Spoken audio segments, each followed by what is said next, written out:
AIDS in our children. There's a new killer still in our children today. And because our children think it can never happen to them, it's happening. AIDS is not a joke. AIDS is a quiet thief stealing our children at an alarming rate. It's killing them because our society has been told an awful lie. That AIDS is a gay disease. That AIDS is carried between two men, not women. So because of this lie, our children think they're untouchable. Our children are having unprotected sex because the lie is that no coat equals more satisfaction. When in reality it only makes it easier to contract the disease of AIDS. Another lie is if they don't use IV needles, they won't get AIDS either.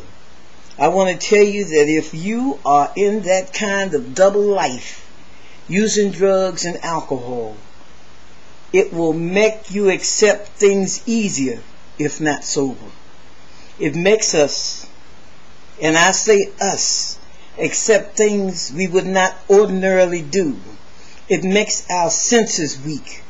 We don't perceive the real in life as if we would if not under the effects of addiction.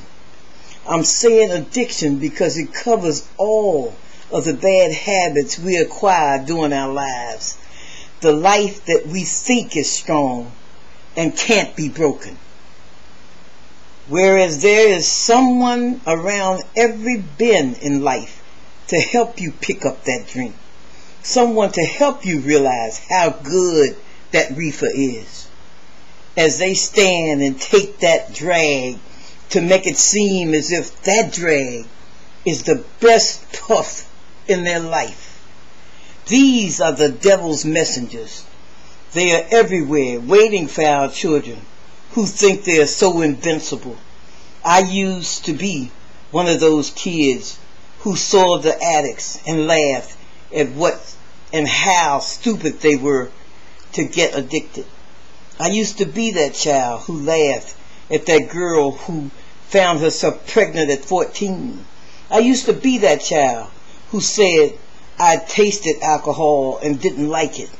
Now I was that child who was curious and got hooked on drugs. I was that child who got pregnant at 17. I was that child who couldn't do without alcohol and beer.